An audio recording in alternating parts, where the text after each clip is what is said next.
सास की अंतिम इच्छा। देखिए माँ जी, वो पड़ोस की लूटन मौसी है ना, उनकी बेटा बहू उन्हें गोवा ले जा रहे हैं। अरे क्या बात कर रही है बहू, उसके तो ना मुंह में दांत है ना सर पर बाल, क्या करेगी गोवा जाकर। अपनी अपनी किस्मत है माँ जी, लूटन मौसी मरने जो वाली है। हैं? अरे बहू ये कैसा मरना हुआ जो पहले से ही पता है और ऊपर से गोवा भी घूमने जा रही है। बोला ना माँ जी, ये अपनी अपनी किस्मत है। बात हुई थी मेरी लूटन मौसी की बहू से, बोल रही थी कि चलो दवाई में जो पैसा लगेगा वो गोवा में लगा देते हैं। सास को बहू की बात से पता नहीं क्यों नफरत की बदबू आ रही थी, लेकिन वो कुछ नहीं कहती और कमरे में जाकर लेट जाती है। क्या बात है, लूटन के तो मजे ही मजे है। वैसे आइडिया बुरा नहीं है, थोड़े से पैसे लगाओ और सीधा गोवा की सैर। मैं भी चलती हूँ गोवा। अगले रोज सास तय वक्त पर उठती नहीं। अरे देखो जी, माँ जी अब तक उठी नहीं। आज दूध वाले से दूध और काम वाले के लिए दरवाजा मैंने ही खोला है। अब कम से कम माँ जी का ये तो सुख है कि सुबह जल्दी उठना नहीं पड़ता। अरे बड़ी अजीब हो तुम, मेरी माँ सुबह से उठी नहीं है और तुम्हें चिंता दूध और काम वाली की है। अरे तुम्हें चिंता है ना तो जाओ जाकर देखो क्या हो गया। वैसे मेरी किस्मत कहाँ लूटन मौसी की बहू जैसी। बेटी को माँ की चिंता होती है, वो सोचता है कि कहीं माँ की सांसें तो नहीं रुक गई और हमें पता ही नहीं चला।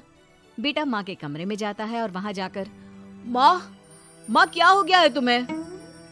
बेटा लग नहीं रहा कि अब मैं बचूंगी, लल्लन डॉक्टर के पास ले चले। अरे कैसी बात कर रही है माँ, तेरी तबीयत सीरियस है और मैं तुझे लल्लन झोला छाप डॉक्टर के पास ले जाऊं? ना ना ना।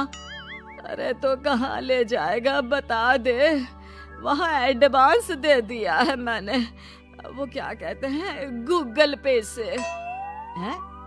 तूने क्यों पैसे दिए माँ? तुझे पता था क्या कि तू बीमार होने वाली है? सास को लगता है कि कहीं चोरी पकड़ी तो नहीं गई। वो हड़बड़ा जाती है और उसे पसीने निकलने लगते हैं। अरे माँ क्या हो गया, सर्दी में भी पसीने? लगता है तेरी तबीयत ज्यादा ही खराब है और लल्लन डॉक्टर पास ही में है, चल उसी को दिखा देता हूँ। माँ को लेकर बेटा डॉक्टर के पास जाता है, जहाँ माँ ने पहले ही पैसे देकर सेटिंग कर रखी थी। डॉक्टर के क्लिनिक में जाते ही डॉक्टर की ओवर एक्टिंग की दुकान खुल जाती है।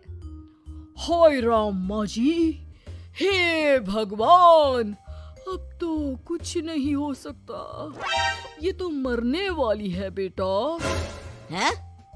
ओए डॉक्टर है इसलिए इज्जत से बात करूंगा, नहीं तो मेरी माँ को देखे बिना ये बकवास करने के लिए तेरे मुंह में घूसा मार देता। अरे ना ना बेटा ऐसे मत बोल, वो डॉक्टर है, उसे वो दिख जाता है जो किसी को नहीं दिखता। हाँ माँ शायद तू ठीक बोल रही है। डॉक्टर क्या दिखा आपको? हमारे डॉक्टर जी, जिन्होंने पहले से ही माँ से बोलने के पैसे ले रखे थे। यमराज, काला भैंस, वो तुम्हारी माँ को ले जा रहा है, ले जाओ इन्हें। यार माँ ये डॉक्टर ही है तांत्रिक, क्या क्या बोला जा रहा है? अरे बेटा वो डॉक्टर है, उसे वो दिखता है जो किसी को नहीं दिखता। इनकी हर इच्छा पूरी करो, क्योंकि यम नहीं चाहते कि इनकी कोई भी इच्छा को अधूरी रखा जाए। निराश मन से बेटा माँ को लेकर घर आता है। माँ आज से मैं ऑफिस नहीं जाऊंगा, चल तुझे वो झूले वाले पार्क में ले चलता हूँ जहाँ तू पिताजी के साथ जाया करती थी। ठीक है बेटा चल, लेकिन साथ में वो बीड़ी का बंडल रख लेना, तेरे पिताजी वहीं झाड़ी में पिलाते थे मुझे। हैं? माँ कैसी बात कर रही हो? वैसे भी जीवन के 4 दिन बचे हैं और तुम। अरे देख बेटा, ना पिलानी तो ना पिला, लेकिन सुना ना तूने डॉक्टर ने क्या कहा कि मेरी कोई इच्छा खाली नहीं रहनी चाहिए। अरे वैसे बेटा 4 दिन की जिंदगी है, न जाने कब मौत आ जाए। माँ के मुंह से मौत का नाम सुनकर बेटा गंभीर हो जाता है, उसकी आंखें लाल हो जाती है। वो माँ का हाथ पकड़ लेता है। माँ को भी लगता है कि उसकी मौज मस्ती कहीं बेटे को डिप्रेशन में ना डाल दे। देख लल्लन का फोन आया था, बोल रहा था कि हो सकता है मौत ना भी आए, पर इच्छा पूरी करके रख दे। जब जाऊंगी तब तृप्त होकर जाऊंगी, क्यों? तभी बहू की आवाज आती है, माँ जी आपकी फेवरेट गट्टे की सब्जी बनाई है। सास खाने के टेबल पर जैसे ही बैठने वाली होती है, बहू उनकी चेयर पीछे करती है और प्यार से बिठाती है। बहू शांत हो जाती है। वो माँ को बस देखती है और उनकी हर बात मानती है। रात को जब सास सोने जाती है तो, माँ जी मैं आपके पैर दबा देती हूँ, आज आप डॉक्टर के पास गई थी, थक गई होंगी ना। बहू का प्यार देखकर सास को हैरानी होती है। वो समझ नहीं पाती कि जो बहू उनके मरने को अपना भाग्य बताती थी, वो आज जब सास मरने वाली है तो दुखी क्यों हो रही है। क्या सोच रही है माँ जी? यही ना कि मैं ऐसा क्यों कर रही हूँ। माँ जी मैंने आपको हमेशा अपनी माँ माना है। माना आपसे नाराज होती थी, परेशान होती थी, आपकी बातें चुभती थी, लेकिन यकीन माने प्यार बहुत है आपसे मुझे। सास बहू को गले लगा लेती है। अरे तू क्यों मोह में डाल रही है?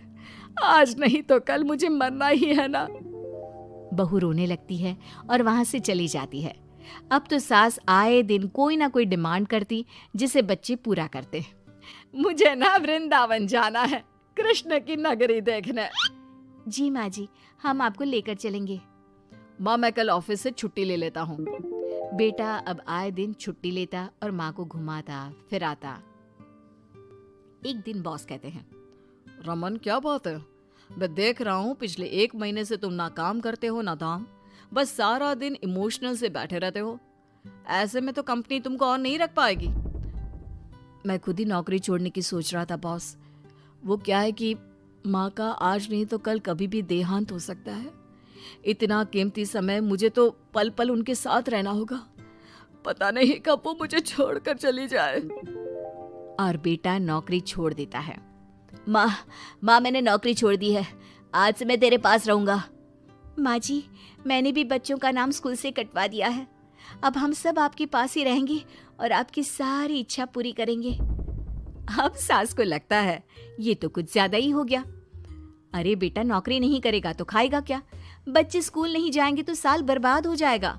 वो समझ नहीं पाती कि क्या करे, कैसे ये ड्रामा खत्म करे। बेटा बहू तुम लोगों से एक बात करनी थी। देखो मैं ना बहुत शर्मिंदा हूँ, मैंने झूठ बोला था, मुझे कुछ नहीं हुआ है। वो तो ये बोलकर सास सारी बात घर वालों को बता देती है। ओ माँ सच्ची? हे भगवान मैं जानता था माँ को कुछ नहीं होगा। वाह माँ जी ये तो बहुत अच्छी खबर दी, मैं तो हलवा बनाने जा रही हूँ। तुम लोग मुझसे नाराज नहीं हो? नहीं माँ जी हम बहुत खुश हैं कि आपके मरने की खबर झूठी है। माँ शायद मैं तेरे ठीक होते ही तेरा इतना ख्याल रख लेता तो तुझे ये नाटक करने की जरूरत नहीं पड़ती। माँ जी आप हम लोगों को माफ कर दीजिए।